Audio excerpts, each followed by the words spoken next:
you so freaking bad. Wrestle me. Welcome, everybody. Welcome back to Juice Pro Wrestling Podcast, episode 244. Don't let the door hit you where the good Lord split you. Oh, get the Got him. fuck out. Yeah, get out. That's right. Boot him. Getting rid of all the fucking nonsense in this fucking world. That's why Shredden's not here this week, because we got rid of him too, because we're a couple of beefcakes. Beefcakes. Tossed him over the ropes. Yeah, meat. Meat is awesome. Hey, before we turn this episode real quick, though, I got to remind you guys, tickets are on sale for October 20th and 21st, 2 nights of No Ring Deathmatch, courtesy of XPW, Juice Pro Wrestling. And we're also going to have some fucking death metal, Handsome Prick, Elbow Deep, Manifestations and Emperor. all playing. Yeah. 1020, you got Emperor Manifestations, 1021, Handsome Prick, and Elbow Deep. It's going to be fucking nuts. Already confirmed. Dirty Ron, fucking Masada, the MAGA Butcher, if you don't know who that is. MAGA Butcher. Legend that also went by the name of Necro Butcher.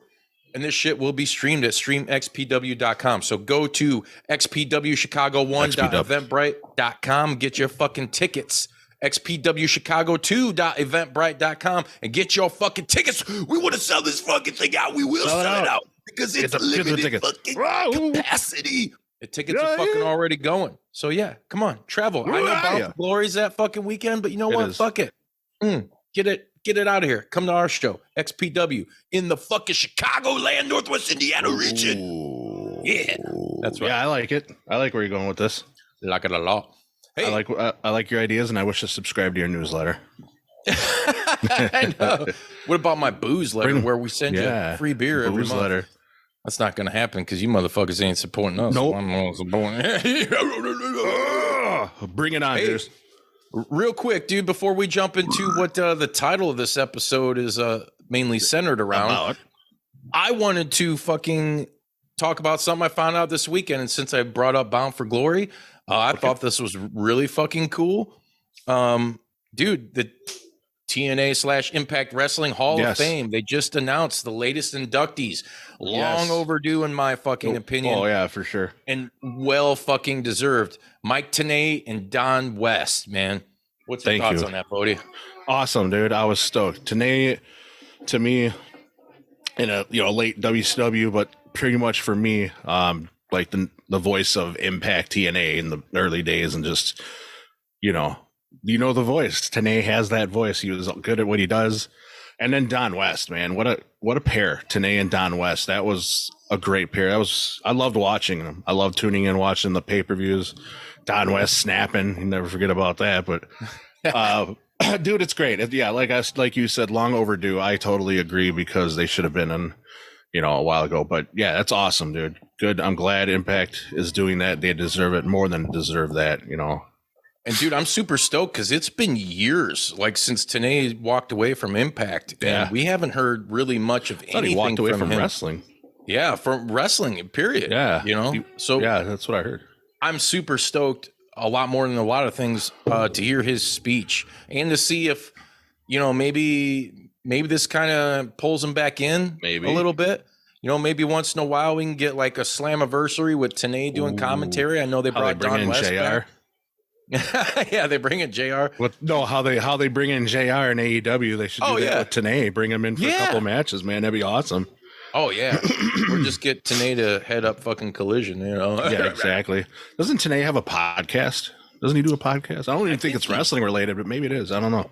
I think he does. I know. I thought I heard that he had a podcast. Yeah. But sports. Dude, sports. Best Huey Lewis in the News album ever. You better recognize, dude. Yeah, I need a new drug. Don't make me sick. Gonna do a big ass line off the tip of my prick. The tit of your prick. You motherfucker. Hey, so that being said, congrats to both those guys. Unfortunately, posthumously, however they fucking pronounce it, for Tom West. And dude, I definitely one of the best commentary tandems like in the history of professional wrestling, in my opinion. There's people that just click, dude, and like Taz and Michael Cole, Graves and Michael Cole. Right now I feel like Excalibur and Taz have a good back and forth, but you just go through and like Tenay and West is in that category, like JR and Lawler, or Vince McMahon and who was it? Jesse Ventura. I think he had Jesse Ventura. He had some others, but Bobby and Gorilla. Bobby and Gorilla. There you go. See, that's West and Tenay. There you go. Throw them in that category, please. We may even mention that on an episode you guys can go back and listen to. I forgot what episode number it is, so please enlighten me. Voices of Generations. Yes, Voices of Generations. So go back and watch that shit, motherfuckers. Or listen to it. Download it anywhere if you don't want to look at our beautiful faces because you so ugly. Ugly. Hey, so let's just jump right into it. Let's skip all the formalities. Yes, we were out a week. We tagged in the JP Dub. We metamorphosized into the JP Dub last week for episode 21 with Mike DeSalvo coming back. Yeah. That was a fucking killer episode. Oh, yeah. Good hang. And guess what? Somehow we still ended up talking a little bit about wrestling. It's always comes back to wrestling. Yeah, super cool to hear his thoughts on fucking Terry Funk. So shout out to him and everything he's fucking got going on. Once again, JP Dub episode 21 with Mike DeSalvo of the band Warhorse, formerly of Cryptopsy, Acurion, Coma Cluster Void, and like Uncle Stalin and the Communist Party, as he'd say with his fucking accent. Love you, Mike. Love you, brother. Mike rules. Hell yeah. But dude, the big news. Yeah, big news. Dude, there's huge. a lot of shit. CM Punk of action gone from AEW. Finally, it's happening. Dude, giving all the ho. You knew it was coming. The writing was on the wall. Oh, dude. Yeah. And I was watching this documentary I just found on YouTube. Yes. And it like this dude cut this shit together so good. And it's like there's so much context that it provides, like that shit you may have thought you saw and shit that you haven't saw, like during his tenure. That like you just said, Bodie, the writing was fucking unfortunately on the wall, man. Dude, you could see it coming. Ridiculous. Like, I don't know, man. Like, in the IWC, the Internet Wrestling community, it is a very touchy subject. There's a lot of crying going on, both sides of the football too. Like I'm pro getting rid of Punk too, but But you were also a fan. I was also a fan. Yes, exactly. When he came back, but I soured on that after his antics, which, so you can't really peg me as a Punk hater because I was excited that he came back. I couldn't wait to see what he would do. I was all for him in WWE, but this just showed me like he hasn't changed. Like to me, and I don't care if anybody gets mad at this or not because this is my opinion. Everyone has them, and we all know what opinions are described like. Anyways, for me, like nothing changed. He wanted change, but he wanted the spotlight to be on him. He wanted to be the champion. Like he wanted it to be about him. So much so that he got fucking Collision and able to book that and ban people from the arena. But like, it wasn't a different CM Punk, like the dudes in the back. And there's shit that we don't know. As fans, we'd like to know. And there's other fans, like I was saying, the wrestling community that gives all us wrestling fans a bad name. And yes, I'm going to say it because you guys suck. They're dragging people through the mud and they think they know everything, both sides of the fence, pro Punk, anti Punk. No, you don't know shit what's going on back there. We know what we're given, almost like the government and UFOs and shit. They're going to give us what they want to give us, but we are not only at the tip of judge the and iceberg. Speculate and form an opinion accordingly. Yeah, exactly. We're at the tip of the iceberg with that. You know what I mean? So I'm not going to sit here and pretend that I knew what was going on, but there was a lot of shit coming out. What was going on? Like his disrespecting of Regal in the back. I think that's horseshit. Like that's kind of a scumbag thing to do. Whether you think the guy's, and then look what happened, Bodie. Look who didn't stay. Yeah, exactly. Regal's like, yeah, I'm heading back. Yeah, which made me think too. We talked about this a few episodes ago. Why Cody Rhodes left? Maybe he saw something. Maybe something happened. Because wasn't he there when Punk signed and then Cody left a couple months later? I don't remember. It was around the same time, wasn't it? I believe so. And if not, if we, you know, you guys can let us know in the comments if we have our timeline screwed up. But it was relatively, I mean, it was pretty close, I think. And I'm sure he knew, you know, and maybe he just wasn't like, hey, I don't, you know, I'm not all about that direction. Right. And he said personal reasons. Maybe those personal reasons he just didn't want to get into that ring, so to speak, pun intended. Dude, let's face it. Like, honestly, even as a part of wrestling media and shit, there's a lot of shit that is backstage that should stay backstage. And you know what? And for that goes to fucking CM Punk and all that shit. Like, dude, if somebody comes to my job and disrespects the fuck out of me, I can't just hop the fucking counter and beat the shit out of them. You know? No, you can't. No. It's called I can, but there's ramifications. Just like in this situation. Of that shit. Yeah, it's a job. Like Punk said himself, remember, folks, we are human. Yes, you are human, but you can control your fucking emotions. I'm a very fucking emotional dude, but you know what? Yep. I'm above a lot of shit. Someone wants to run their mouth. It's like, yeah, whatever. You ain't worth my time. Whatever. That's what the guy should have done. Totally. But he can't, because is it ego? What is it? Yep, it's ego, dude. I think that's what it is. He can't see past his own bullshit. He believes his own hype. You know, for example, like with the shit with Jungle Boy in the back at All In.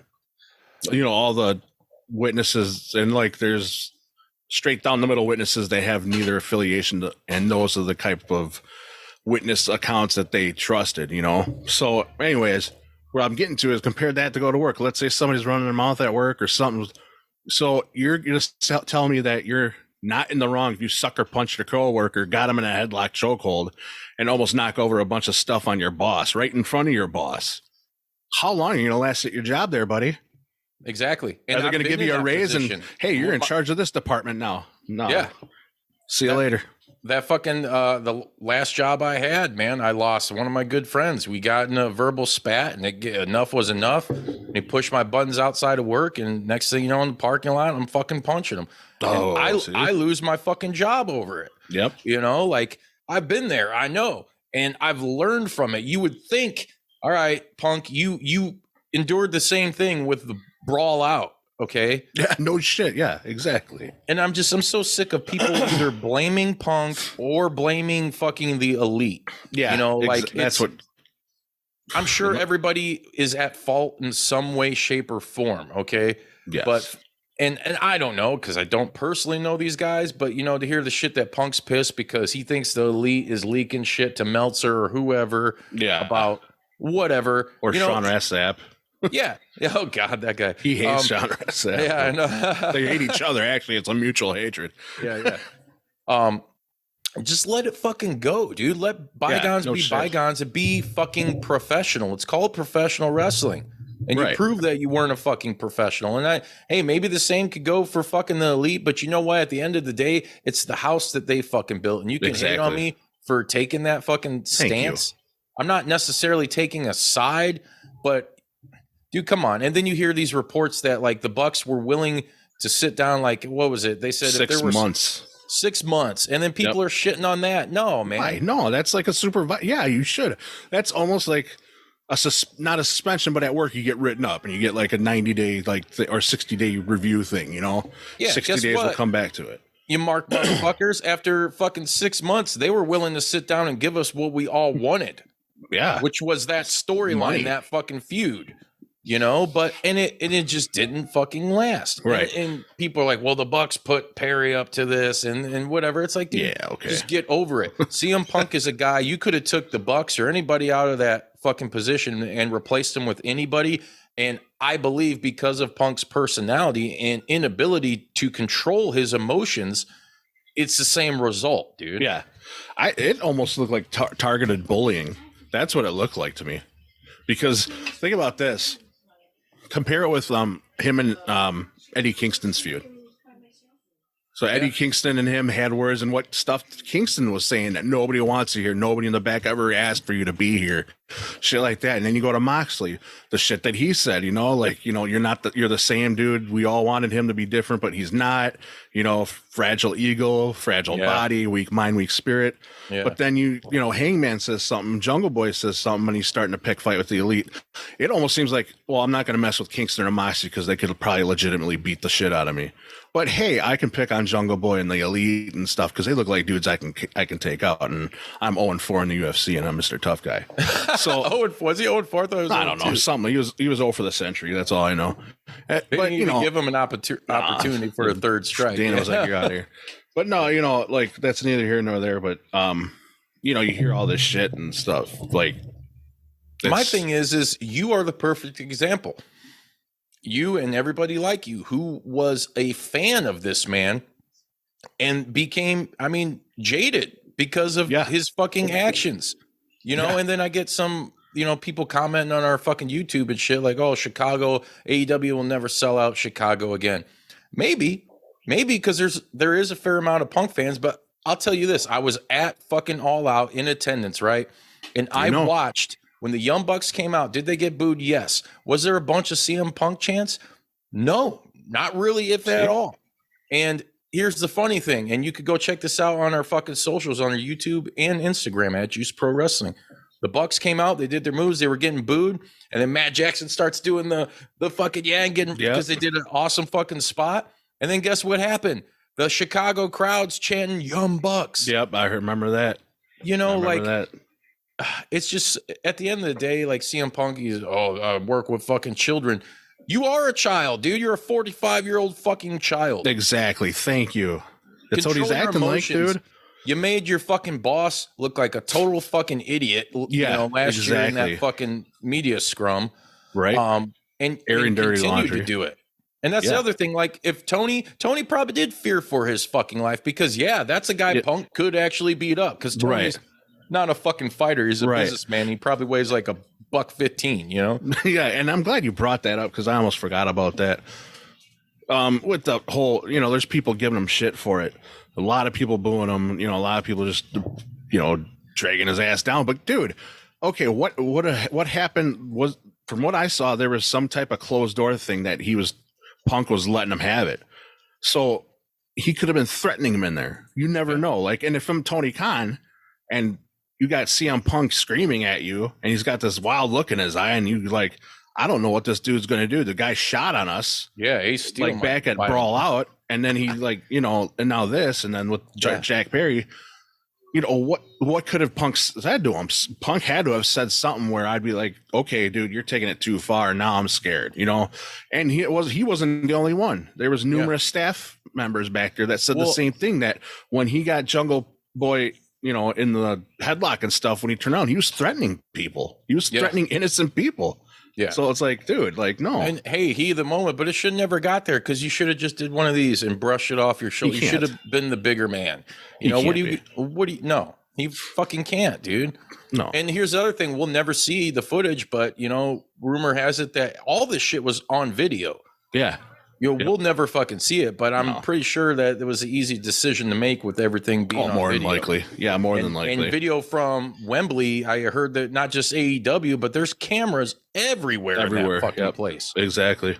So it is what it is. It was, you know, it was the CM Punk experiment. This will go down in history. It'll be maybe a blemish or a stain. I don't know. To me, I wouldn't use those words. I would just say it was an experiment. You know what? That didn't work, much like in the UFC. It just didn't work. Right. At the same time, I will tell you this, though, AEW and CM Punk made history. CM Punk coming back to professional wrestling late years later and having that ovation, you know, having that Punk pop in Chicago, that's going to be talked about for a long time. Yeah, there's always going to be this blemish and this black eye about his return.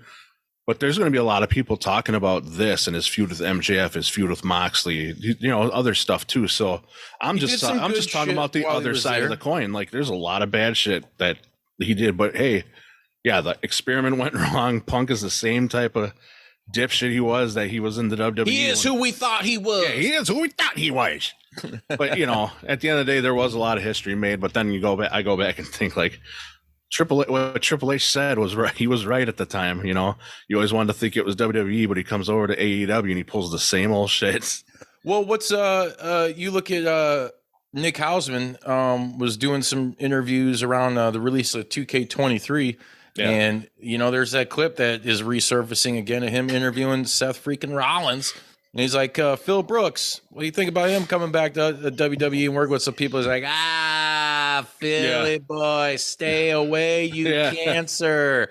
Yeah. He's like, they found out over there what we already knew over here. Yep. Stay away. Like, and he's like, you're a jerk. Yeah. You know what? People think that, like, are looking at me right now like, oh, wow, he said that. He's like, yeah, he's a jerk. Yeah. He's, did you see McIntyre? They asked him he was on an interview the other day. Mm-hmm. They asked him about CM Punk coming back to WWE or returning. And he goes, he's like, I've learned not to say certain things in interviews or say stuff about people in interviews. He goes, let's just say he's a controversial figure.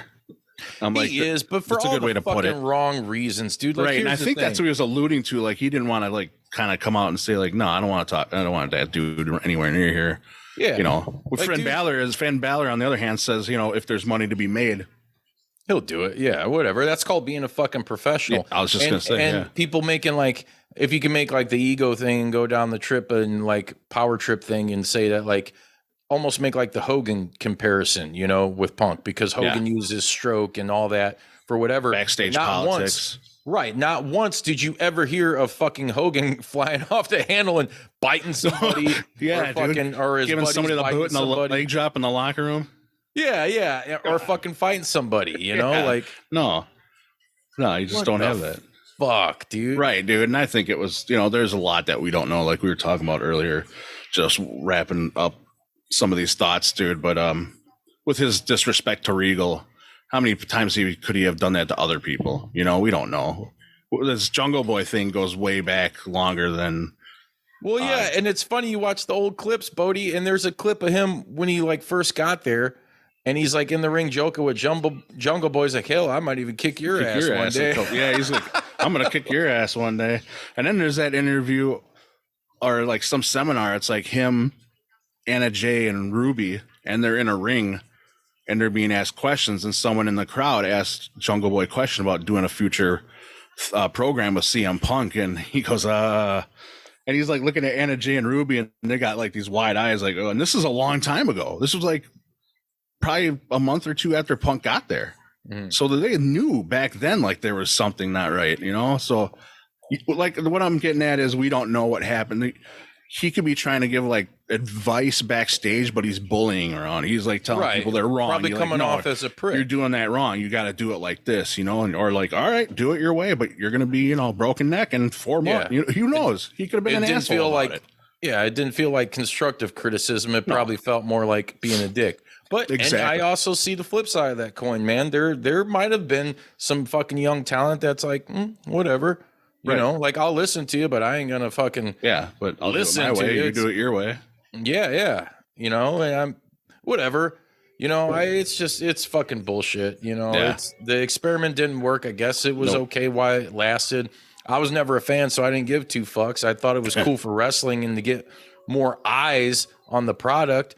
But dude, I mean, even if you look at like his appearances later on, especially after All Out, I mean, he was getting booed a lot. Collision isn't fucking lighting up the fucking, you know. It wasn't pushing the ratings his first initial appearance, but after that, it started going down. It started going down. They're getting like maybe, I think one weekend they're going up against college football. So, you know, I'm not trying to be a total dick.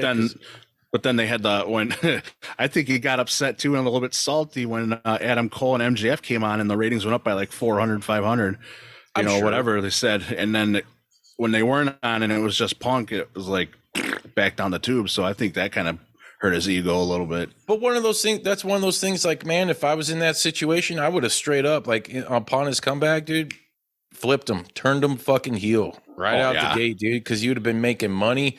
And people at that point, I think he soured the, you know, like maybe like the casual fan or like the casual CM Punk fan, however you want to verbalize that, soured him so much that it's like, you know, like I said, you're a perfect example. And there's a lot of you guys that it's like, man, enough's enough.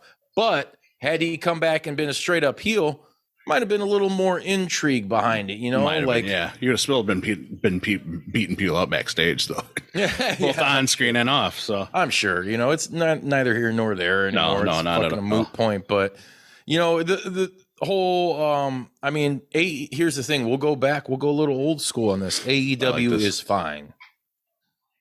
AEW will survive. They survived before CM Punk. They survived fucking after CM Punk. Exactly. That's what I'm calling, dude. I was at All Out, right?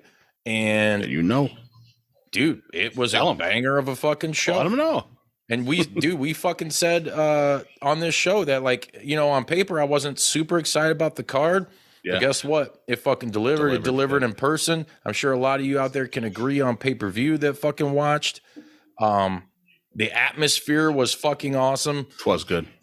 And they'll be all right. They don't need him. Oh. You know, what's a 45-year-old fucking CM Punk? And I'll be surprised that dude's fucking wrestling like anywhere into his fucking 50s. Oh, yeah, for sure. I mean, burning bridges and whatnot. And hey, we can have fun now and speculate like, well, where would he go now? Because he, to me, as a businessman or wannabe businessman myself, he's toxic, right? But you can make money off him. So if I'm Impact or I'm NWA, yes, I'm very excited at the prospect of, hey, we could probably get Punk on a short-term thing, maybe a couple appearances for TV and a pay-per-view, something. You're going to have to fork out probably a shit ton of money. Yeah. Well, here's the thing. There's a lot of connections, especially with those two. And you can throw MLW in the hat. I don't know what him and Court Bauer's relationship is like. But he did fucking, yeah. XPW, that'd be crazy. That'd be crazy, awesome. Wouldn't it? That's a perfect fit. Him and Tessa Blanchard. Yeah. Punk and XPW. Dude. But like, say you look at NWA, Billy Corgan, where's he from? Chicago. Smashing fucking Pumpkins, dude. There's a little tie in there. He might be able to, you know, come in and do some shit there. Impact Wrestling, where are they holding Bound for Glory at this year? Chicago at Cicero Stadium, where he's already been backstage for a show when Trinity debuted. You know, like they could work out something. They have the money to offer him like a short term do like what what's his name? Magnus, or who's the guy? NWA. Magnus for Magnuson? Yeah. You're talking about Nick Aldis? Nick Aldis, yeah. I mean, do like what he did. He worked a couple of tapings, so he appeared on, maybe like 4 or 5 episodes, but it was all done, 2 nights essentially, and a pay-per-view, and then he's out. And then everybody thinks that the complete, everybody's just instantly jumping the gun about its WWE return. And dude, we've already told you what the top talent feels there. If I was fucking them, and dude, you got that Endeavor deal that's supposed to be closing on the 12th, which by the time you guys listen and watch this, it's already fucking done. TKO Holdings on Wall Street now. That's right. TKO, that's what it's called. Yeah, dude. Easy there, Punch Out. Oh, dude. I just don't think you want, if I'm that guy, if I'm Triple H or whoever is actually in charge of doing that, you don't want that toxicity when a majority of your top talent, Roman Reigns, Seth Rollins, Drew McIntyre, whatever, is saying no. Yeah, we don't want they're already saying no. Like, I'm sure there's a lot of people that would like him back, but there's also a lot of people that wouldn't. And with his track record, it's become stale to me as a fan. It's like, I don't give a fuck. This dude just seems to cause too much legit like backstage drama. I wouldn't want the headache. Yeah. So he's out. Fuck him. Don't let the door hit you where the good Lord split you. Exactly, dude. See you later. Get out of here. See ya. That's what he should change his name to. Yeah. See ya, punk. Yeah. See ya, punk. See ya, punk. See ya, punk. See ya, punk. What a fucking asshole. Dude, terrible. But let's tear into, going back to my statement a couple minutes ago, that AEW doesn't need him. I didn't watch it. I saw a couple clips, but you were keeping me informed on what was going on this past Saturday on Collision. Yeah, dude. So let's dive into that real quick and talk about some of the cool shit that happened there.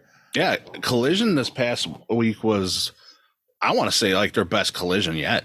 Like when you were texting me, dude, I was out partying and shit, and I was like, you were. Fuck, dude. Like, man, you were missing a good Collision, dude. Yeah. And like, I really wanted to check this out to see what the atmosphere and the vibe would be post-Punk, Right. Post-Punk Punk. Dude, man, did they killed it, dude. And like, I don't know. if the ratings are going to reflect it or not. But either way, it's damn good wrestling right now. And that show is delivering on a lot of fronts. It had a lot of great promo videos. CJ Perry, her promo video, that was the best promo video I've seen her do. Best promo she's ever done. It was good. Yeah. She's like, I was a damn good manager, and I think I want to be again. Yep. Yeah, I was like, cool. Miro's manager or someone else's, you know. But when she started, I don't want another like repeat though of the Bobby Lashley like Lashley. Story. No, not at all. I'd hate that's that. Fucking garbage. But yeah, when she said she was 2 years, she was standing on the sideline. Like when shit got real, I was like, yes, like she's hitting her stride right here. Dark Order's promo video, their ad like infomercial. I missed that. See, I haven't seen that yet. What was that about? Was good. It was like, you know, we want you, you know, like kind of like almost like their old school stuff, like infomercial, yes. You know. Are we gonna have to like fucking rejoin? I don't know. I hope not. I still got my email. It says I'm part of the Dark Order. So. But yeah, they happened. They had a great promo video from the Righteous with Stu Grayson. They're slowly introducing them to AEW programming and to more people, in case there's people that are not familiar with the ROH. Their ROH work. So that was awesome. Backstage they had FTR. They did doing the open challenge thing, right? Interview with them, and they had a great interview, a little just stating who they've beaten, how they've beaten, and where they're gonna go from there. And the best part was, you know, saying we're gonna do this open challenge, the FTR Tag Team Challenge. I was like, that's cool. I dig that. So but then they had the matches, and then you got the Iron Savages. Yeah, we were coming up this week against them, and given those dudes, and these, you know, Bear Bronson and shit, like seeing them in Black Label around here in Crown Point, Indiana, like last several years, and like good for him, man. Young dude coming up and fucking getting his fucking body like fine tuned, getting in fucking decent shape, dude, and.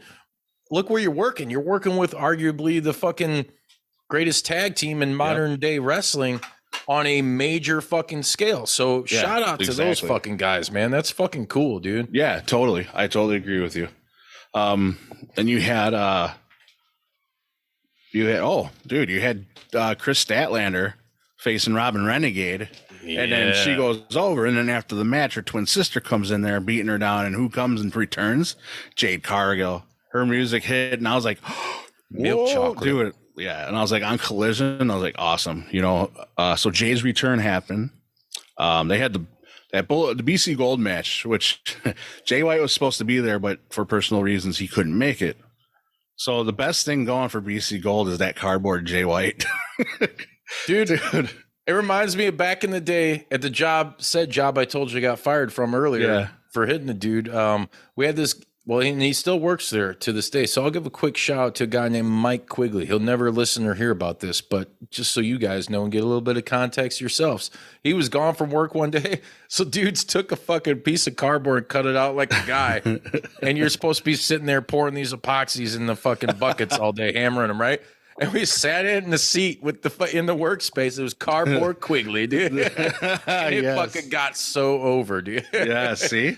It works. So I see why cardboard Jay White, you know. Yeah, dude, it was great too, and they're doing that. You know, they have one of the best entrances in wrestling right now. But they did that right away. The camera goes up. There's cardboard Jay White, dude.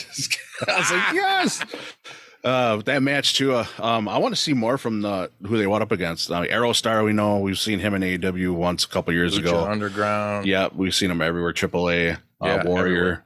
Yeah. Yep. And then they had Gravity. Gravity was on and we've seen him in AEW. And then making their AEW debut, if I probably butcher the name, Dio Del Igonoso or something like that. Or I don't know. I can't remember his name. But sounds like a fucking lucha party going on, man. It is. It is a lucha party. I'm trying to reference this name, and if I can't find it, it's no big deal. You guys can look it up. How's that? You know, instead of wasting my time here. Yeah, guys go look it up. It's mispronounced words. Dio Del you know, terrible. I don't know, but yeah, it was cool. It was good to see. I was hoping to see a little bit more from that match, but it was what it was. But the other matches, for the world title eliminator matches, those were excellent, good matches. And you had I love what they're doing with Roderick Strong, man. Oh, dude, Roderick Strong. Man, fucking neck I could brace go- and the glasses. I could go on and on. I love it. Like this is Strong was kind of bland, like great in the ring, Messiah the backbreaker, hell yeah. But there was nothing I could never cling on to besides his solid wrestling ability. Yeah, and his mat work.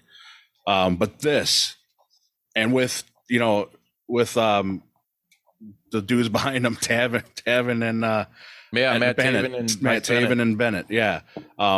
Them just playing along with it too. Like after the match is over, they rush into the ring, make sure they get that neck brace on them, and like console them and stuff. Like, and then Strong just playing this "Woe is me, you were my best friend" shtick. It's amazing. It's so good. I love the graphics with him too. He just looks like such a fucking dork. Looks like a TMZ picture, like they caught him outside of a nightclub. Yeah, dude, Taz was popping. Yeah, he's still ripped. Taz was popping at that picture. He's like, dude, that picture gets me. Yeah, it was great, dude. And then Joe and Darby. Yeah, dude, like, and forgive me because I am forgetting. Well, no, it wasn't. It was Joe and Penta. Darby faced Roderick, right? Yeah, because Darby got attacked. Did Joe face Jeff Hardy? That was on Rampage. That was Rampage. Yeah. So Joe won that match. Yeah, it was Penta. Joe and Penta because Darby got attacked by Luchasaurus with Christian talking some shit. Hell yeah! And then, how's your father doing today? Yeah, exactly. Searching for all them single mothers. Oh, Padre. Oh, Bobby. So dad trading cards. Oh yeah. So yeah, that Penta Samoa Joe match was amazing. Holy shit. Samoa Joe, Roderick Strong in the finals. I think that's what a lot of people predicted. I think that's a strong final. And I think Roderick Strong is going to win. That Jade return is fucking, that's big. It's phenomenal. Yeah. Because here's the thing, like, she had said some shit, and maybe she was fucking with the media because, like, could have been. We constantly say a lot of fucking wrestling fans, including that wrestling media, which we're not a part of that bullshit echelon of fucking wrestling media, are just toxic as fuck. And they were trying to paint this picture, I feel, for the populace that Jade was not happy, because it's cool to hate on AEW. Yeah. And then look what happens. She does a fucking interview with, I don't know who it was. I'm probably wrong. Like Sports Illustrated somewhere, or a tweet, or did something somewhere. I just seen where she's like, it's a great place and Tony's a great boss to work for. I can call him whenever. And this is a guy who is literally managing a NFL team, a fucking, European fucking soccer team, whatever the fuck it is. And two wrestling companies that produce like damn near 10 hours of content every week. Yeah. Like, that's a fucking lot. So, and AEW just got rated by Forbes as a $2 billion company, I believe. Really? Yeah. Like some dude from Forbes looked into it and he said, they're probably just like looking at Tony Khan. They're a $2 billion company. AEW is. Good on them, man. That's crazy. That's awesome. Yeah. Congratulations. That's cool. But yeah, dude, her return, man. Like that was awesome. You told me that, I was like, fuck yeah, dude. And yeah, dude. I was like, holy down shit. The ring. I didn't expect that. And then she puts the boots to the Renegade Sisters, helps Statlander up. And in the back of my mind, I'm like, please just drop her because this will be a great story. And yep, she dropped her ass and she says, I'm back for my title, bitch. Yeah. I was like, dude, Statlander and Jade, Statlander needed that. She was kind of like floating around. And I love AEW, but one thing I feel like they do more often than not is champions fly around and champion obscurity a little bit, right? In limbo. Yeah. Like after they get the title, boom, there's a story. Now what? Except for Orange Cassidy. Except for Orange Cassidy. Orange Cassidy's the only one, that was like consistent. He had them title defenses. Not even FTR, dude. Like, no. Fuck, they were champs when they came back and won the titles and didn't do shit. No, MJF last title reign, they didn't do shit. MJF's had a good story with Adam Cole, and that story is still going. So that's good. You know what I mean? Like, that's not really obscurity for me because I like got this tournament though, and because I just don't want. I still think Paige is going to turn. He's going to join. I hope so. Rejoin up with Strong.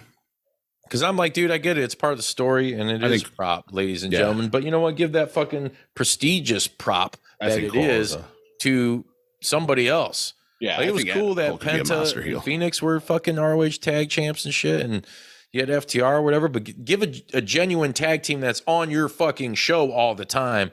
Like, no, I hear you. That's the shit that pisses me off with that. Like Joe's on AEW a lot, but dude, he's always on ROH television. Yeah, exactly. Before I forget this too, something that happened on Collision that I thought was dope as hell was Keith Lee, his promo and his little nod to Bray Wyatt. That was fucking awesome. I did not see that. I missed that. He did a quick interview with Renee talking about he's going to be a single star. He's going to be pretty much DLC in Fight Forever. Oh, he looks good. I know, really good. Bunny looks with the bunny ruined Jesus. Yeah, we'll get to that later, maybe. But no, Keith Lee was talking about he's going to be on Collision doing single stuff, and he goes, "And my advice for everyone out there," he looks in the camera and he goes, "Run." And I was like, "Yes." I was like, "Nice little nod to Bray Wyatt." That was cool. Starks, Ricky Starks coming out with Big Bill and talking to interfering with BD's promo, which was awesome. And he challenged Zack Sabre Jr. at Wrestledream, and he was talking about how this could be his last year because he promised his daughter once she turns 7, he's going to call it quits, and he's winding up. So he said this is last year. He wants to go out epic. Zack Sabre Jr. at Wrestledream was epic. That's epic. Yeah, I'm pissed I missed that match because due to Brian being injured for the first Forbidden Door. Yeah, I know. That would have been nice. But that was a cool skit. That was a cool segment. Starks coming out and just snapping. I like this type of Starks, like how he's talking, spitting truth, and tell him when he's telling lies. Yeah, no shit. I love that. At least the best thing CM Punk did, like at least on his way out, dude, he put over Ricky Starks, Yeah. Like I was excited for that. I wanted to see Ricky go over on his ass. I don't think he would have, but me too. I wanted to see that too. But I thought it was kind of cool that Bryan Danielson was going to offer him the BCC shirt, and then Big Bill comes in and decks him and starts, putting a fist to him, and Starks pulls him off, and then Starks goes and starts putting a fist to him too. And so that was a good segment, and I want to see if that leads to something down the road with maybe Starks joining BCC or having some type of relationship with them. Yeah, but I think he'd be good on his own. He would. I like him with Big Bill because it's got that HBK Diesel feel. Yeah. That makes sense. But I think too, like he stood out, dude, more so than him and Team Taz. I mean, realistically, all of them stood out that were in it, Oh yeah, like Hobbs in their own ways and shit. But he, he's a guy that you don't need a group. He needs a manager. Exactly. We'll put fucking Stokely with him, dude. Oh, Stokely with Hobbs? No, with fucking. Well, that would be dope as fuck too. Ricky Starks, dude. Oh, dude, Stokely with Starks. Yeah, it would be funny, but Starks can hold it on his own on the mic, man. Yeah. Like I would feel you need like a Stokely with like, and Hobbs can hold it down on the mic. Like he's menacing, he's believable. Yeah. And I like his Book of Hobbs thing. He's got coming going to on. his own. Yeah. And Brian Cage is getting better, but still, I mean, Yeah. So is you know what? Wasn't on Collision that Big Bill had a promo, a really quick promo, and I was like, man, his promo work got a lot better. Yeah. Dude, speaking of promo work, what about fucking Swerve shit? Oh, dude, that was the shit. And I read, was it that WrestleNomics or whatever that's on X, Twitter? That always pumps out all the wrestling fucking numbers and stats. I guess that was like the highest rated shit, or shit boomed up.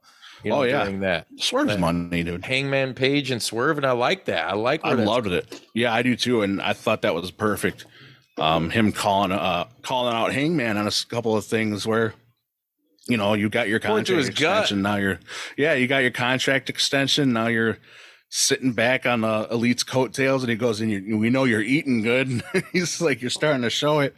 I was like, damn. I was like, get him.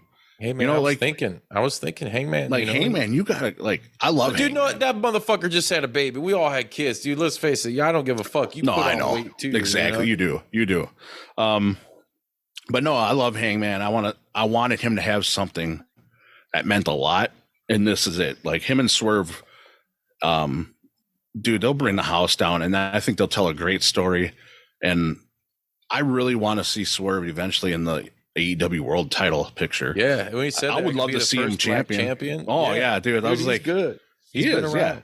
Yeah. And I like the reference to that and the story behind that. It's good. It's good substance for this storyline. But yeah, I would love to see Swerve as a champion, and I can't wait to see this feud. This feud's gonna be great. Yeah, fuck yeah. But speaking of, we were talking about AEW Fight Forever. alluded to that. The Limitless bundle pack. You know, I played as Keith Lee's cool, man. He's cool. He's badass. He looks good in the game. Looks great. He does. The bunny model is god awful, dude. This is worse than Dana Brooke 2K 22 level. 2K23.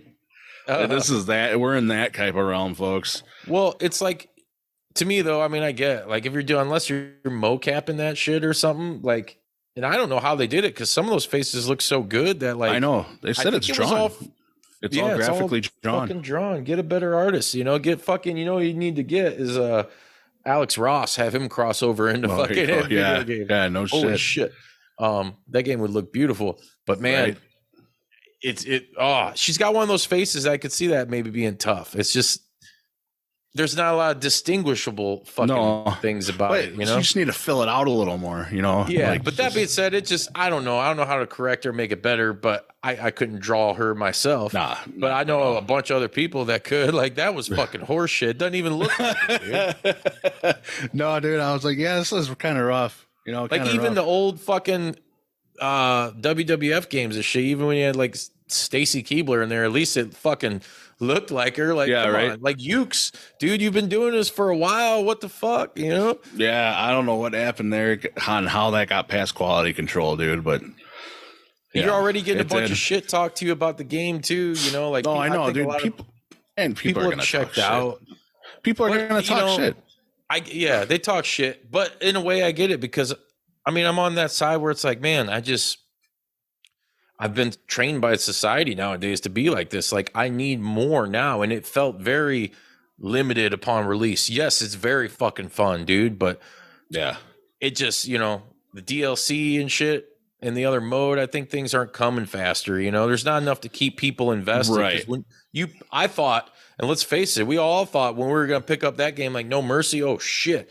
You know the amount of fucking awesome people I made in fucking No Mercy? Yeah, exactly. It's very hard to create any like shit in there. It isn't. I'm doing what I can with limited resources, and like I showed you, I made Kip Sabian, I made Will Ospreay. I made a ton of rings, but yeah, I need more like substance for that. Need more to work with, because like the mini games don't cut it, and I haven't played any of the ones that came in the DLC. And I'll be honest, I played them. When I get into the mini games, I'm like, fuck. The only one I really like is the trivia. Trivia one's cool. I like the baseball one. That baseball one's fun. Yeah, but they should have just kept it something like that. Like, I think they did that because they knew that shit probably takes, you know, more time than it even fucking took to make it. You know, starting something from the ground up. Yeah, but you think of like WWE 2K series. There's not a lot to the game as far. I mean, there might be like storylines or story mode stuff like that, but most of the time, why I would get it is for the creation suite and create different rings, arenas, and wrestlers, and have my own matches and my own. That's really shows. All I got it for. Yeah. Yeah, exactly. Holy shit! What happened to my computer? My computer just went nuts, but I'm still here. Weird, man. But yeah, you know, I think they should just come out with a DLC, like a creation suite DLC. From what I've read, that's like what they want to do. That's what Kenny Omega wants to do and stuff. It just depends on some other logistics and business stuff with the you know, the company that made it and stuff. What kind of return are they going to get? But I also heard that AEW actually owns the rights to that engine. So if they're not happy with who's doing it, they can shop it to another game maker, you know, to the guys making Ultra Pro Wrestling. Yes, I was going to say that too earlier when we were talking about Creation Suite. I was like, this isn't going to be like UPW when that comes out. Yeah. Dude, the Creation Suite on that is going to be insane. I hope so. I mean, they're leaning towards making what we thought AEW was going to be, like basically just your modern No Mercy. You got to have like No Mercy had a killer creation suite for the time. Totally. You know? Yes. Yeah. I like the addition of the new attires. There was some for some wrestlers. I like that a lot. Yeah, that was cool. That's cool. And that's the shit they got to do. I just don't want them to not release enough to where if nobody's obviously buying the game and nobody's playing online or anything, it's a flop, you know, like how do you look at that? Right. And like we said, they can just keep developing and send it to whoever because they own it. which is cool, but it still doesn't mean when I log in that like, hey, I want to beat some motherfuckers online. And if nobody's there to play, like I can't wrestle a tumbleweed. Yep. No, you can't. You just got to put it on elite difficulty and fight the computer. Make your own pay-per-views and shows like that. I do that shit a lot. That's fun. That's fun. I like doing that. I like beating on little kids in a game that I grew up fucking playing, you know? Like, yeah. It's the same controls pretty much as No Mercy. Yeah. It is. You know, some of the response, like the running response, I was not really pleased with. Like No Mercy has a better fucking all around, I think, like run and like direction, how you move. Oh yeah, I know what you mean. I'm having fun just doing that and like once in a while just throwing on a lights out match, dude, and just throwing motherfuckers through thumbtacks and flaming tables and shit. That's like, great. Yeah, that's what it's all about. That's always fun, throwing somebody through the Titantron. Did you get Owen Hart? Oh yeah, I've had Owen Hart for a while. The only person I don't have is Big Show. I got him, and I got everybody but Big Show.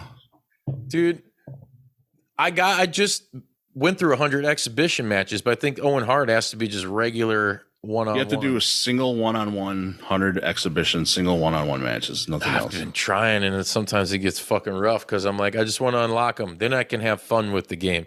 Hey, you know, I'm having fun already. Yeah, don't get me wrong. I had fun being him and Brody. Brody is really fun to play with. And that'll keep me like going through the story mode, you know. I'll go through that again. And I'm doing it achievement too, to do it 10 times. Yeah. Well, I'm running Kota Ibushi through it right now because I'm running me too at the very same time. I was like, all right, I got to get him leveled up and get some stats to him, and then I'll run through Osprey and then Sabian. Yeah. But I think that's kind of fun, like just creating for me, like just with the limited resources I have. I like trying to see how creative I can get. Yeah. So there's that for me, you know, but not everyone's like me that share the same thoughts. You know what I mean? Like, yes, I would love to have a lot more, trust me, but unfortunately I don't. Dude, it's what we get. Hey man, but like video game wise, I'm getting ready to I'm gonna pick up that WrestleQuest and play that. You know, I want that. Everybody out there, listen, I wish we had a better review on it. I'm gonna let you know. Fucking straight, drop the ball, that motherfucker. I'll let you know. Yeah. So we had a free code, and you know we probably should have played it, but hey, nobody's got time anymore. But Mortal Kombat 1, dude, you see fucking Jean-Claude Van Damme after 30 fucking years, dude. Yes. Bolo. That's awesome. And he's voice dude, Bolo would be huge. We need Bolo. Yes. Yeah, MK1 looks dope as hell. I'll tell you what I'm playing right now, besides Destiny 2, because it's a new season. This new season is badass. Anyways, the new Madden 24 I'm jamming on. It's really good, really fun. So, yeah, I mean, we're going to segue touchdowns. We're going to segue into the football shit here in a minute, but real quick, I want to jump on WWE. There's some crazy fucking news coming out again. Always. Another guy that, you know, hey man, his wife's a fucking friend of the show. Like, it just, you always hear something fucked up or just weird about Matt Riddle, you know? Right. And it sucks because, dude, he could be he's like a modern day RVD, like a UFC style RVD, you know? So I guess the story goes, he's at a fucking airport after, didn't they do was it the India fucking show? I think it was after the India. At JFK airport, you know, a cop sexually harassed him, and he posted this on Instagram or something, and then it like took it down immediately. Mm-hmm. But dude, Matt Riddle's a freak. You know, I just feel like just looking at the guy and kind of seeing him like he's probably a fucking freak. You know, who knows? Like, First of all, why is a cop doing that to you? Why are you even allowing that? It's like, another dude. Not that there's anything wrong with that, but still, I don't want no one fucking groping me like that, especially a fucking cop. You know? Yeah, exactly. And whether you're searching me or not. Yeah, what do you fucking make of that shit though, dude? Because it's always something with him, and like that's a very serious allegation. Yeah, when you're working for fucking WWE, you know, and this all this other shit, you know, is coming up, and it's just not really good look on. I don't see him. I don't know when his contract's up. I ain't gonna pretend to know, but I don't see him sticking around past it, dude. I don't think so. But I mean, I can't really say, you know.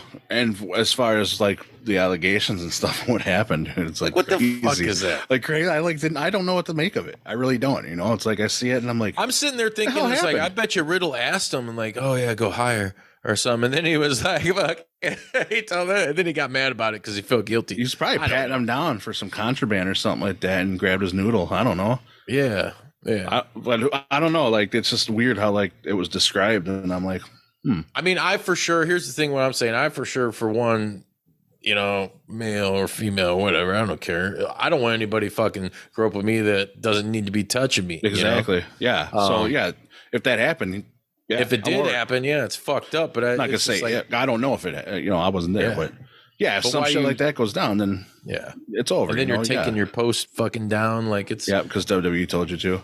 Mm-hmm. But no, like, I don't want nobody doing that to me. So I'm like, with him on that, like, no, get off of me, fuck off, get away from me, dude. Like, even if you're a cop, and you're a cop too, like, get the fuck out of here. Yeah. So like, I hope everything goes well. I love Matt Riddle. Matt Riddle's awesome, and it sucks that I saw him he's got taken off. He's not backstage at Raw. He got taken off programming, and house shows for the weekend. Maybe it's until this investigation clears up, but I'm not sure. But I love seeing Matt Riddle. I hope to see more of him. Yeah, for sure, man. What about Gunther? That's First of all, impressive. I think we're all over that he's fucking Gunther now. Like, it sucked that he changed it from Walter to Gunther, but I think Gunther works for him. Gunther works for him. It works perfectly. Gunther. Passing the honky tonk, man, the longest reigning Intercontinental Champion in history. Yeah, surpassed him. What was it, 450 some days? But not as many title defenses. Not as many title defenses. I saw something around the numbers of Gunther had like 63, 64 defenses, and Honky Tonk Man had like 150 almost. Yeah, around there. Yeah, dude. But that was back at the time when WWF back then was doing house shows left and right. So. I got cool sideburns. I'm the honky tonk man. Honky tonk man. I'm cool. I'm cocky. I'm bad. Hell yeah, dude. I love it, dude. Wayne Ferris, is that his name? I don't remember. I don't know. But yeah, dude, shoot name. I don't know, but I still love Honky Tonk Man. He had an impressive run with that title. Congratulations to Gunther though, because seems like a lot of the current champions, they're trying to break a lot of the older records. It seems like that's what they're doing. Yeah, for sure. Tag team, heavyweight, IC title, women's title. So, yeah, I think they're trying to move away. Get a more new era. Like probably. Why wouldn't you? Yeah, I mean, I guess, but I would. Records were remade to be broken. Yeah, especially ones that are essentially. Censor this trend. Just joking. I ain't gonna fucking say it. Yeah. I was hoping. But dude, yeah. I'm trying to think of anything else I've heard WWE lately. I've heard. Well, I not heard, but I've seen a lot of people talk about this, and I want to know if you agree because I agree. Becky Lynch, is her star fading? Is her shine trying to dim? I think so too. So. I'll puff on that. Yeah, puff on that for sure, dude. I seen that, and I'm like, yeah, like, what was it, 3 or 4 years ago? She was the biggest thing, like main eventing WrestleMania. Like, what was it, 2019? Yeah, she won both SmackDown and Raw titles. 2023, she's wrestling on NXT for that title or whatever. It's like it's kind of I don't want to say step down, but if you look at it. It looks like a step down. It just feels like her character, like, she's gone as far as she no could disrespect to her, because Becky's great, She is. She's fucking awesome. But it does feel like that shit is gone. That chutzpah. The man thing with when she got busted open and then that whole run. Mm-hmm. And then I think when she got hurt, she got to work pregnant. A program with Trish. Like that was cool. That's cool. And good now for her. She's working Zoe Stark, which is good. Zoe's younger. Yeah. But I do feel like Becky Lynch is just like not. I don't know. It doesn't seem as important as when she was like the badass kicking everybody's ass, right? And it was like because you got Rhea Ripley. Yeah, now she's like a glam rock fucking. I don't know whatever she is. Not that I'm hating on that. I don't know, but she does need. There's some. she needs to do something different, maybe. But like I said, Rhea Ripley's that like persona now. Yeah, people are calling her like comparing her. What do you think about this? Like to next China? I know she's wore like shit that's like no, I can see that. I can see that. But I think that what they need to do is have her just defend that title nonstop. You know, like make her look like a total badass. Yeah. Like if she's presented as such, and she is as such, just book it that way. She's already, everyone already knows she's the leader of the Judgment Day. You can tell that everywhere. Yeah. Now make her badass. Make her like that, you know, like the authority figure in Judgment Day. That's strong. Yeah, who everywhere cares else where she's punking out dudes in the back. She'll become a tweener though, you know, like she'll be like that super awesome badass. Like she's still a heel, but love to see her challenge dudes in the ring out and backstage and like just flinching at dudes and like, you know, like, yeah, make her like that. You know, that's what I like to see. But yeah, but going back, you know, with the topic at hand with Becky Lynch, she needs to do something different because she just doesn't. To me, she doesn't have that same. Feels stale. Yeah, exactly. That's a good word for it. Stale. And it happens, but you know what? The best of them come back and they reinvent themselves. And sometimes, I mean, guys do shit. You just you go back to like the gimmicks of old when we were kids, like your Ultimate Warriors and shit. Like, not at any time, even when I got older, and I was still like, this is fucking ridiculous. It's awesome, you know, like shit that doesn't get fucking stale, you know, like there's all kinds of people that Terry Funk never got stale and he was always Terry fucking Funk, you know, like yes, he was. Jericho has reinvented himself. Fuck, even the Taker had to fucking do it, you know. Stone Cold did it. All the greats did. Everybody has done it. Roddy Piper didn't have to do it, you know, but no. even Dustin Rhodes, like from Goldust and now Dustin, but he still has that like past as his face paint, you know, nod to the past and stuff, which, you know, those are reinventing themselves. Yeah, Cody Rhodes did it. Cody Rhodes, yeah, exactly, dude. I mean, those are the people that you look at, and those are the game changers, the ones that stick around in your memory when you grow old, you know. And it's like, I fucking remember these guys. And if you can't do it, I mean, not to say people won't talk about like Becky Lynch and shit, but you gotta. And she has morphed. She's just got to find that new spot, you know, that new something that's going to make us, a little more, make her more exciting, you know, is what I should say. Yeah. Where do you go from here? You know, after this Zoe Stark feud, where do you go? You know, who's next? Who's next? Speaking of who's next, throw her in a program with Rhea. I'll tell you. Yeah. Fuck yeah. I'll tell you what's next though, Bodi. Booty shoots on the Chicago Bears. Please don't. Oh, dude, NFL football's back. I was having such a good podcast. Dude, NFL football's back. Fucking first game of the season opener, you know, like over a century-long fucking rivalry where Chicago Bears fans facing those fucking cheddar heads in Green Bay, you know. Nah. Hey, on paper, it looked like we could have a chance. I'm not saying we're going to go out there and whoop ass at all. No, not at all. But, hey, NFL's back.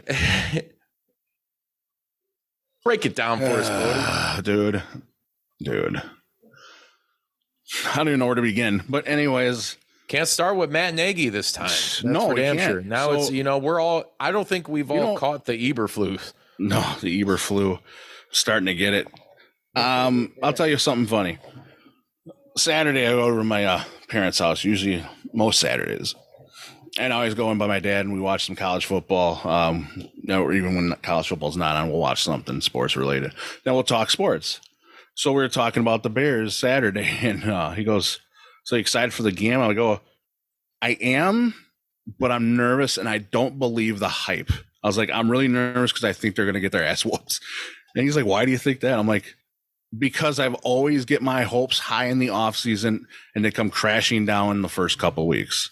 This is no different." I was like, until they can prove otherwise, that's just how I'm going to look at it from now on, because it's been failure one year after another. Dude, Jordan Love They made Jordan Love look like fuck that, dude. His second career start, and he looked like the third coming of Brett Favre. The guy should have been in the Hall of Fame already. It looked like they were going to give him the gold jacket at halftime. Yeah. Present him a fucking statue. Are you fucking kidding me? Just wheel it out at the 50-yard line. Why don't you at halftime? The guy's already carving you guys up and impregnating your women. Fucking A. Jesus, piss. Bodi shoots hard on the Chicago Bears. Dude, the offensive line couldn't stop a runny nose, for Christ's sake. They gotta let everybody in there like it was fucking Blue Rock Ridge Festival.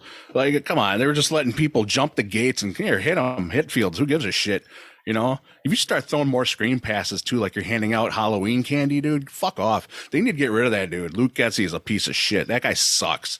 I thought he could come in and start calling plays. No, it's the same old shit we've seen year in and year out. Dude, halfback gut up the middle. Goes for no yards. Let's do a draw. No yards. Let's throw a screen 5 yards behind the line. Loss of 7. Punt. Fucking Bears. That's the Bears for you, bro. Like, dude. Bodi shoots real fucking hard on the Chicago Bears. Yeah, if no changes made at the offense next dude, next game, I'd fire his fucking ass. Like, dude, and the offensive line coach. Like, that coach is terrible. Those penalties, man. Penalties too. I mean, the Packers surprisingly got more penalties than us, but we got more. They got in their heads. They got the Bears got more drive killing penalties. Yeah, like we were always the Bears were like 1st and 20, 1st and 15, 3rd and 90, 3rd and 84. You know, it's like Jesus, you can't do anything. And then Fields, I feel for the guy. I don't know if he's the guy yet because I don't either. He was playing scared. Can this establishment, this regime, if you will, hang their hats on the fact that they didn't draft him? They can, but they're not using his strengths. He's fast. He gets out of the pocket. He throws on the run. He makes plays happen. If you're going to keep him in the pocket, you better make sure you're throwing a deep ball because that's what he did at Ohio State, and he was damn good Jordan Love was throwing those deep balls all day on the Yeah, but fucking, it looked like they were playing against Swiss cheese of a zone defense. Yeah. So, I mean, it was just you can't do that. You can't have all this promise and make these changes in the offseason. You make all these changes for the better in the offseason. And it's a hype. There's a hype train of failure that's coming, and I could feel it. And it was like, no, it's the same shit every year. So I'm not going to get my hopes up. And they got outworked. They got outclassed. They got outcoached. They got outplayed. It was a straight up embarrassment of epic proportions. It was a straight up failure of even more epic proportions. Like, you couldn't block. You couldn't keep Fields off his ass. Fields had one read, and that was the grass because he kept getting hit. So he can't make his reads. He's running for his life, and then he's playing scared. He's indecisive. He doesn't know where to go with the ball because he's getting hit. Yeah. And he's not sure because he get sacked 5 times? 7, I thought. Was it 7? It could have been 7 times, dude. I think the water boy even got a sack, dude. But it was terrible. It was just the crowd. I turned it off like a couple minutes into the third. Dude. It was like the crowd was booing left and right. And please do because it's terrible. Chicago Bears fans are used to this. This has been the past 20 years of Bears football, and we're tired of it. I'm fucking sick of it. Did you hear though? Same old shit. In August, they announced for all you fucking aficionados and nerds out there, straight up football nerds, their main logo now is the fucking bear head. Because they always had the bear head as what they called the secondary brand logo. Yeah. And it was always the C, you know? It should be the fucking Crichton Jordan. Dude, this is terrible, man. I'm bummed. Like, I knew it was gonna happen, but too. You're playing your rival, the Packers. A new era for the Bears. New personnel, new coaches, no Aaron Rodgers. No Randall Cobb, no Alan Lazard, no, there's other people that left the team too. You get a guy in his second career start that played 3 years behind Aaron Rodgers. You're at home, in a great environment with all this promise and hype and this new personnel. And you go out and you put up a showing like that. You should sell the fucking team. Like, you should. I'm so pissed about that. White Sox become the Tennessee Bears. Dude, it's like, how? Like, all of those guys should look at us and like, maybe some of the players, but you got to really gut check some of these players in film and see if they want to be there and work on this, or are they going to get all like pissed off and not want to hear coaching. Then get rid of the assholes. You want the people that want to play and work there. But the coaches, I think Ryan Poles should sit every one of them down and be like, who the fuck are you and why should you stay on this team to coach? Because I didn't go out there and spend all this goddamn money on all these players for you to only throw it to DJ Moore 3 fucking times. Yeah, no shit. And then you throw it to Mooney like 5 times because the guy can catch, but you target DJ Moore. Yeah. DJ Moore's the stud. You know, you went out and got him from He's Carolina. also, dude, he fucking hot-headed, dude. You know, he got that fucking penalty. Luckily, I think they all. Well, I would have too. I would have shoved his ass too for hitting my quarterback like that. I get it. And I fucking hate Jair Alexander in the first place. I get it. First game of the year, it's your fucking dude. They should have taken his helmet off and beat his ass. That's what they should have done. I hate that dude. Anyways, but no, like DJ Moore has just got, you know, he's the stud receiver. You got him from Carolina. He is a stud, but you're not throwing up to, like, just throw it up to him down the sideline 1-on-1. He'll catch the goddamn ball. That's what he's built for. You know, the guy's a speedster. There was a lot of weird fucking play calling, dude. Oh, the play calling was terrible, dude. There was only 4 passes. On third down was like not there. You know, there was only the fucking stat that really pisses me off. It was like Fields threw 37 times or something like that, second most in his NFL career. Yeah, only 4 of those passes were in the air 10 plus yards. So all those passes they're calling short screen, short this, like the play calling is terrible. Yeah, one thing for the offensive line not to block, and you know Fields can't make the reads because he's getting hit and he's running scared back there. But then, like, you got to blame that on the coaching. The offensive line coaching sucks. The play calling sucks. How do you not see this? Like, if we're seeing this as fans and we're not coaching the team, I know the GM sees it. Ryan Poles looks like a smart GM. Looks like he's got a good head on his shoulders. Looks like he knows where you can get a good poutine. Yeah. So, yeah, that's all I have to say about that. Because I'm losing it, bro. I'm getting hot. Yeah. You don't want to see me when I'm hot. Oh yeah, baby. Oh yeah. Oh, so hot. Bear cakes. Bears suck. Oh, we suck again. Well, you know what? I'm not surprised. Yeah. If you've been a Bears fan for as long as I have, you're not surprised. No. Yeah, I agree. I'm with you on that, man. It's same shit. It's sad to fucking see. Same old shit. Same old shit. Same old shit. Same old Bears, dude. Yeah, dude. Fucking Bear give me the downs, you know? Fuck them. Oh, God. Hey, dude, this weekend, if any of you guys are out in Chicagoland, I will fucking be out to see Glenn Danzig perform the entire first self-titled Danzig album. Yeah, that'll actually be playing. Hell yeah, dude. Tell your women not to walk my way. This Sunday, you know, some say it's for the Lord, and I agree, just the Lord of Darkness, the evil Elvis himself. And this, from what I hear, this could be one of the last times we ever see him fucking out live. No. So especially just doing Danzig shit, you know. Check him out, man. Yeah, dude. That's going to be fucking tight. I can't remember where it's fucking at the moment. I think at the Riv. Ooh. I could be wrong. Wherever it's at, you know, it's the 17th. I will see you fucking guys there in Chicago. So, you know, we'll fucking party on. Chicago. Dude, there's so many other good shows coming up. I just saw fucking Fulci from Italy. They're fucking playing at Reggie's. That's coming up. You got Suffocation coming around. There's a lot of good tours coming. Yeah, Dying Fetus. I'll be at Dying Fetus, yeah. Campbell Same with Sugar Corpse. Bog's going to be on some tour. Yeah, shout to Devin. Hey, yeah, I was just going to say, let them know, Justin. Dude, fucking filling in for fucking Will and Mortician and doing a fucking Mortician set, like, and meeting fucking Jerry fucking Lynn. Jerry, come on. I've talked to you, brother. Come on, clear the whatever fucking red tape cut come talk and whatever to us. Clearance you need, come on this show. And we don't even have to talk about fucking heavy. No, we're going to talk about everything. Pro wrestling. It's heavy fucking metal. We could talk Just about it all, you know. Get the fucking clearance, because Jerry fucking Lynn, dude. Like, Devin's getting fucking Devin Swank of Sanguisuga Bog, which, you know, JP Dub, we've cut episodes. Go check them out. Living the dream, man. That's awesome. Dude, yeah, good on him, band man. blowing up fucking the last several years. That's like awesome. doing shit, and dude, you're fucking doing a Mortician set, you know, like, and meeting Jerry Lynn. And meeting fucking Jerry That's Lynn. fucking awesome, dude. I'd shit my pants if Jerry was show. there. Yeah, dude. I would be like fucking flipping out if I saw Jerry Lynn in the crowd and I'm up in there on the stage. I'm like, dude. Yeah. Giving them the wrong poses. Dude, I also Today, actually, I just ordered. You guys should check it out. Hit up decibel.com, Decibel Magazine. They do some really cool fucking books. Like if you're into like heavy metal and shit, there's a lot of good shit. I have official obituary autobiography that I'm fucking reading, and that's fucking killer. And they are coming out with I think it ships in sometime in October, but a Scott Burns fucking book.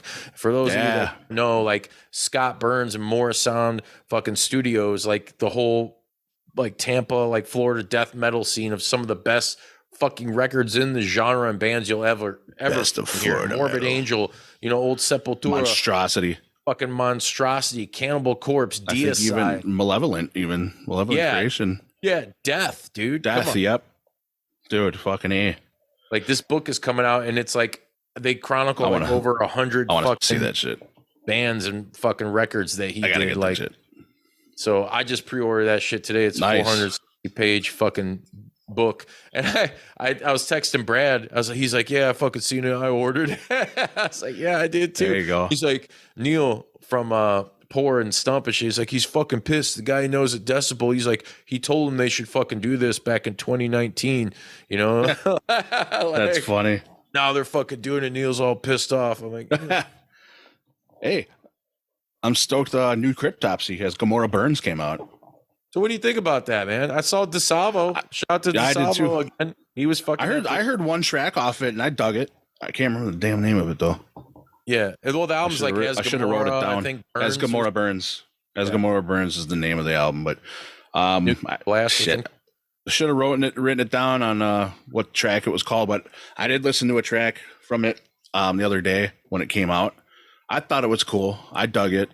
I thought vocals were pretty good too, pretty killer, spot on. You know, I'll have my favorites, but you know, that's neither here nor there. But no, it was cool. It was cool. That Dying Fetus though. Dude, That Dying Fetus.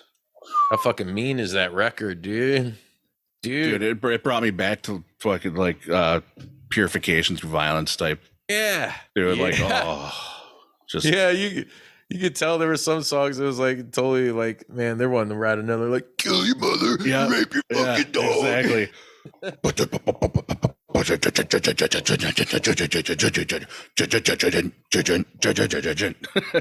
dude, I can't wait to fucking see them guys tear it up, man. Man, hey, Make them big for death. That's what I know we're make them beg for that. I know we're short on time here running down, but I do have to give you a story about Dying Fetus. I think I probably told you this, but it was at FTA. When they were playing, and it they was just during the ended FTA. thunderstorms. Real quick before you go into that, shout out to everybody that fucking Yeah. played FTA. Yes, that just Stone, happened. Brother Stone was down there, and he said, I've "Fucking seen some of his videos. Cavalera fucking destroyed." That's who I was mainly concerned. You know, Belushi Yeah, of course. played and shit, and Yep. But anyways, Yes. Yeah, it was like year one, I think. Either year one or year two, but it was storming.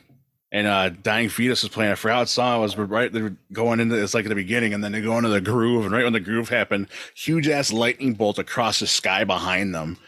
And then boof, like that as they're going. I was like, holy shit. Fucking mud pit, dude. It got lit. That shit was sick as fuck, dude. I'll never forget that. dude, Fetus fucking destroys. Dude, They're like- Dying Fetus destroys every time. they're gonna go down as like, you know, I mean, really the last several decades, they're like the modern Cannibal Corpse, but Yeah.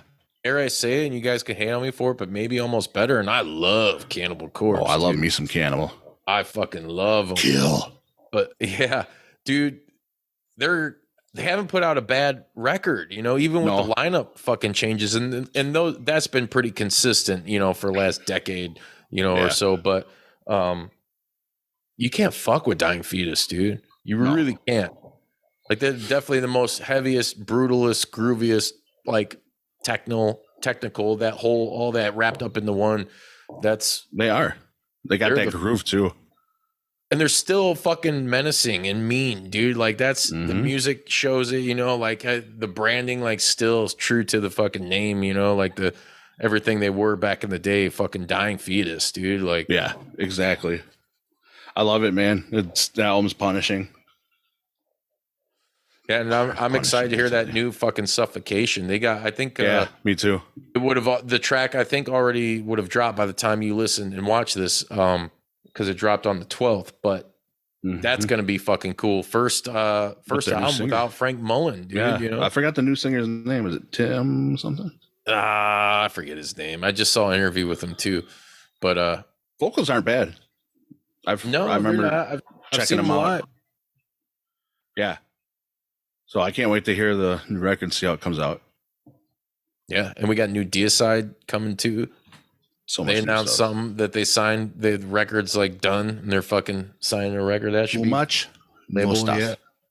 Dude, it's gonna be way too much, and all these bands are fucking playing. Everybody's out. Everyone's playing. So I know you heard you might have to mask up again, but whatever. You know, Whatever. Whatever. Hey, real quick before we fucking end here too. You know, we got some shows coming up in the Chicagoland fucking area, and I just want to pop those real quick. We got AAW Chaos Theory on Friday, September 29th at Joe's on Weed Street. It's going to be fucking live on High Spots Wrestling Network. Get tickets at aawpro.ticketleap.com. One of the matches, you got Solomon Tupu versus the one, the only QT Marshall. No. So Triple A champion. Yeah, exactly. Triple A. We got that happening. And also Warrior Wrestling is back. And they're back in fucking South Bend. Fucking October 6th at the Bendix Arena. They've already announced Eddie fucking Kingston versus Brian Keith, the fucking, the bounty hunter. Yeah, dude, that dude's been popping up. I mean, Loco Wrestling, shout out to fucking Jaime and the crew. Like, they've been fucking Hangman Page on AEW. He was on too. Yeah, that's man. But they should have gave him a proper fucking. Yeah, he had a good little promo video though. They gave him a promo video.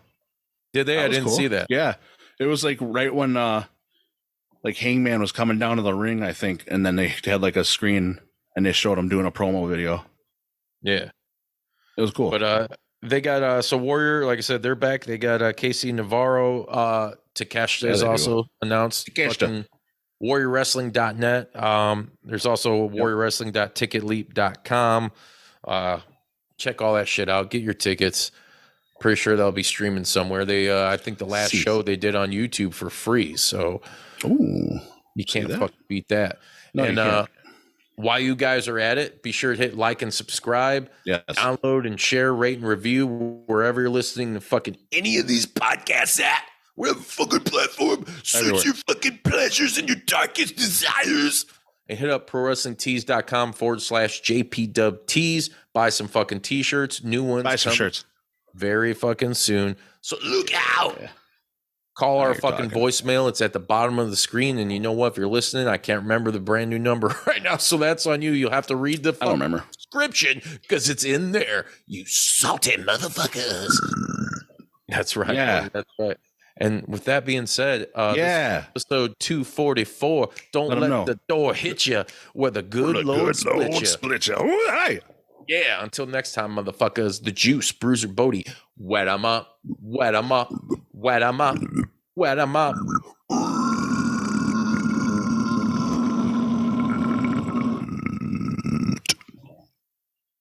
Yeah. Recording stopped. There you go, Sren. You fucking piece of shit.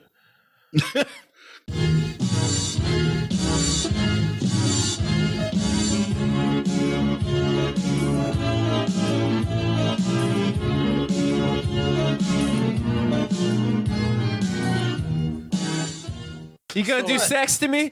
Did you like that video? If so, be sure to hit like and subscribe and check out more killer content from your boys at Juice Pro Wrestling. Whoa, yeah!